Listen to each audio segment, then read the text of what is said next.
Imagine being thousands of feet above the water with nowhere to land.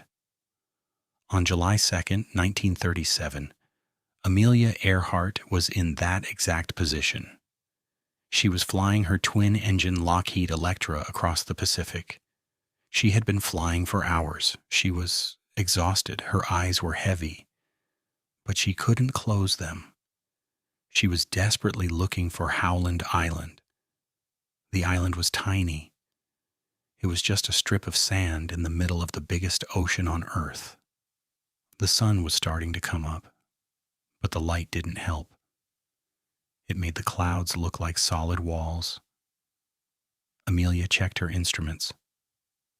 This is where the real trouble started. The radio, which was supposed to be her lifeline, was acting up. She could hear the men on the Coast Guard cutter ITASCA trying to talk to her, but their voices were drowned out by static. It sounded like a storm was trapped inside her headset. She tried to send her own messages back, but she didn't know if they were being heard. In this moment, her equipment became her biggest enemy.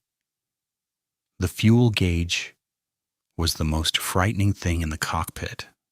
The needle was slowly moving toward the left, toward the letter E. Every minute she spent circling the area, she was burning the very thing she needed to stay alive. Then there was the direction finder. It was a sophisticated piece of technology, but right now it was useless. It wouldn't give her a clear heading. It was like the plane itself had decided to quit on her. Amelia looked out the window. Below her, the Pacific Ocean seemed to go on forever. The vast ocean seemed to mock her efforts to survive. But even with all these problems, Amelia didn't panic. She didn't cry out. She stayed chillingly professional. That was her way. She'd spent her whole life proving she was tough, and she wasn't going to stop now. She continued to broadcast her coordinates into the empty air. She spoke into the microphone with a steady voice. She gave her position and her altitude. She told the ITASCA that she was flying at 1,000 feet and that fuel was running low. Even as the reality of her situation became clear, she didn't sound scared. She chose to face the horizon. She kept looking for that tiny speck of land, believing that if she just stayed focused, she would find it. There is a deep irony in what happened that morning. The sky, which had given her everything, was now the very thing taking it all back. She had found fame in the clouds. She had found her identity as a pilot.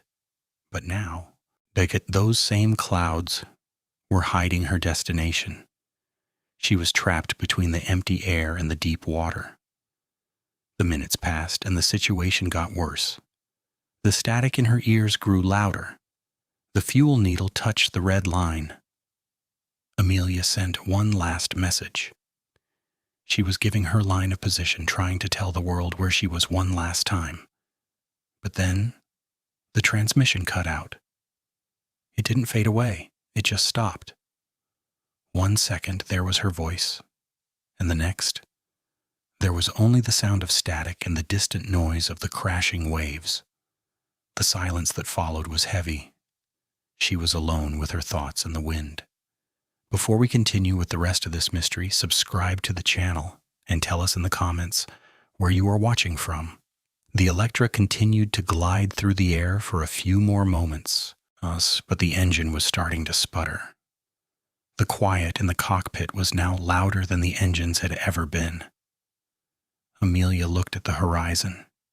She knew what was coming. The great mystery was about to begin. The Pacific was ready to keep its secret, and the sky was finally closing its doors on the woman who had spent her life trying to touch the stars. To understand why Amelia was out there in the middle of the Pacific, you have to go back to her early years.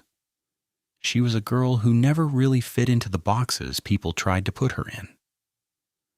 Back in Kansas, while other girls were learning how to be proper young ladies, Amelia was out climbing trees and hunting for adventure. She had an obsession with movement and a refusal to follow the rules of the 1920s. This wasn't about being a rebel for the sake of it, and she just felt a natural pull toward the horizon. But her path to the cockpit wasn't a straight line. When she first saw an airplane at a state fair, she wasn't even impressed. She saw a bunch of wires and wood and thought it was boring. It took a few more years and a ride as a passenger for the spark to finally catch fire. Once it did, there was no turning back. Her struggle to actually become a pilot was a long, hard road. She didn't have a pile of money or a famous name to help her. She was a normal person with a very expensive dream. Amelia had to work several humble jobs just to pay for a few minutes of instruction. She spent her days as a telephone operator, a file clerk, and even a truck driver. She saved every penny.